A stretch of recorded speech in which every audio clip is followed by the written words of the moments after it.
svoj priebeh a teda aj svoj začiatok. Čo sa týka invázie na Ukrajinu, svet obletela správa, že prezident Ruskej federácie Vladimír Putin sa na takú inváziu môže pripravovať. Tento označil za klamstvo, ktoré sa šíri zo západu. Avšak 13. decembra verejne pred novinármi zodpovedal niekoľko otázok. Jedna z tých otázok bola, že či existuje nejaká možnosť takej invázie. Vladimír Putin to opäť označil za klamstvo a doslovne to popral. Povedal, že Ruská federácia bojuje za práva rovnocennosti a to sa vzťahuje na všetky štáty. K tomu ďalej dodal, že Rusko teraz nepôjde na Ukrajinu mávať čablou a teda to znamená, že žiadne vojenské jednotky Ruskej federácie na Ukrajinu nebudú vyslané.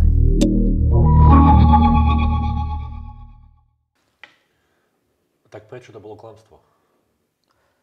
Klamstvo to bolo pretože celý svet videl, že vo februári 2014 Putin svoje vojenské jednotky na Ukrajinu vyslal. Takže poďme sa pozrieť konkrétne, prečo sa podľa Putina táto invázia konala. V novembri 2013 sa na Ukrajine rozpútali protesty. Tieto protesty sa rozpútali, pretože vtedajší prezident Ukrajiny Janukovič sa rozhodol pre úzku spoluprácu, namiesto toho, aby sa rozhodol pre ponuku o slobodnom voľnom obchode medzi Ukrajinou a Európskou úniou.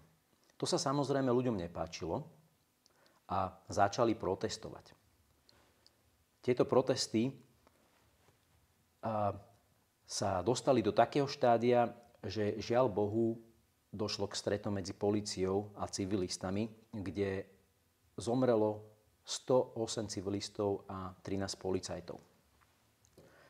Ľudia požadovali, aby vtedajší prezident Janukovič odstúpil, ako aj požadovali odstúpenie vtedajšej ukrajinskej vlády.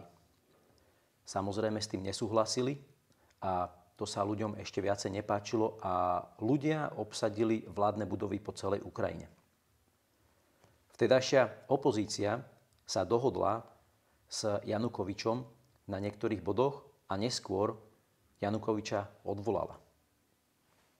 Ten samozrejme začal žalovať Vladimírovi Putinovi, označil to za protizákonné a to bola voda na mlyn pre rúsku propagandu, ktorá to hneď označila za nezákonný vojenský prevrat. A potom, čo sa stalo? Rusko anektovalo Krym. A to nebolo všetko.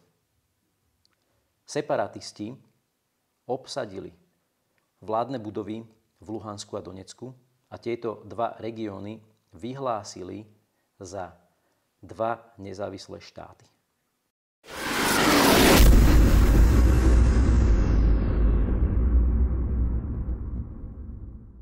A keďže tam bol prevrat, mal na to Putin právo? V rámci medzinárodného práva môžeme hovoriť o charte OSN, rovnako ako aj môžeme hovoriť o zakladajúcom akte medzi Ruskou federáciou a Severoatlantickou alianciou, ktorý bol podpísaný v roku 1997. Aj v tomto akte sa Rusko svojím podpisom zaviazalo k niektorým bodom.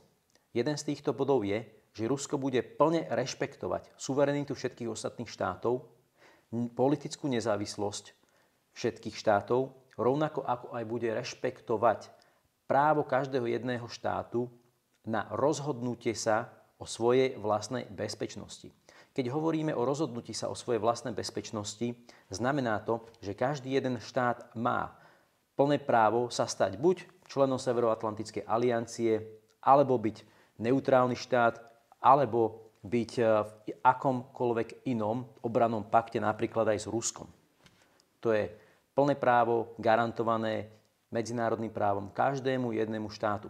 A preto Vladimír Putin nemal absolútne žiadne právo takú inváziu uskutočniť. A keď hovoríme o politickej nezávislosti, a tu sa dostávame k jadru jednej veci, z ktorej toto klamstvo vychádza, je, že aj v zakladajúcom akte, aj v Budapešťských dohovoroch sa jasne tvrdí, že Rusko bude rešpektovať politickú nezávislosť každého jedného štátu. To znamená, že akýkoľvek štátny prevrat akéhokoľvek štátu plne a výlučne spadá pod politickú nezávislosť a teda do vnútroštátnych záležitostí takého štátu, kde sa taký prevrat odohral. A preto Rusko nemalo absolútne žiadne právo do toho strkať nos. Ďalšia kapitola, o ktorej Vladimír Putin hovorí, je historická spravodlivosť. Vladimír Putin sa prihováral ľuďom, ktorým poďakoval, že svojim rozhodnutím sa postarali o historickú spravodlivosť v rámci navrátenia Sevastopolu a Krymu späť k svojej matke Rusku. Крым и Севастополь возвращаются в родную гавань. К родным берегам, в порт постоянной приписки, в Россию. Takže v roku 2014 bol anektovaný Krym a potom nasledovalo 8-ročné obdobie do roku 2022, keď začala plnohodnotná invázia Ruskou federáciou. Veľmi dobre si môžeme spomenúť, ako separátisti, ktorí boli podporovaní Ruskou federáciou, bojovali proti ukrajinským jednotkám na Donbase. Toto naozaj vyústilo do veľmi krvavých bojov. Počas tohto obdobia od roku 2014 anektovania Krymu až po rok 2022 Ruská federácia pripravovala svoje vojska na omnoho väčšiu akciu. V rámci minských dohôd, a teda nejakých tých častí prímeria, sa Rusko snažilo o to, aby mohlo dobiť svoj arzenál. A celý čas pripravovalo naozaj veľkú akciu a tú akciu sme potom videli, keď v roku 2022 vo februári plne nápadlo Ukrajinu. Na základe tých bojov, ktoré sa odohrávali na východe Ukrajiny, Vladimír Putin sa chytil šance a rozhodol sa, že Ruská federácia zaútočí na Ukrajinu pod dážnikom Charty OSN. Konkrétne ide o článok 51. Tento článok 51 povoluje každej napadnutej krajine brániť sa. V tomto prípade Rusko nikdy nebolo napadnuté Ukrajinou, práve naopak.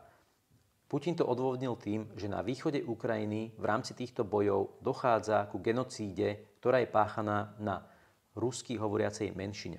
Rovnako ako aj tieto územia si už k Rusku prisvojil a aj to použil ako výhovorku, že teda Rusko má plné právo napadnúť Ukrajinu v rámci sebeobrany na základe článku 51 Charty OSN.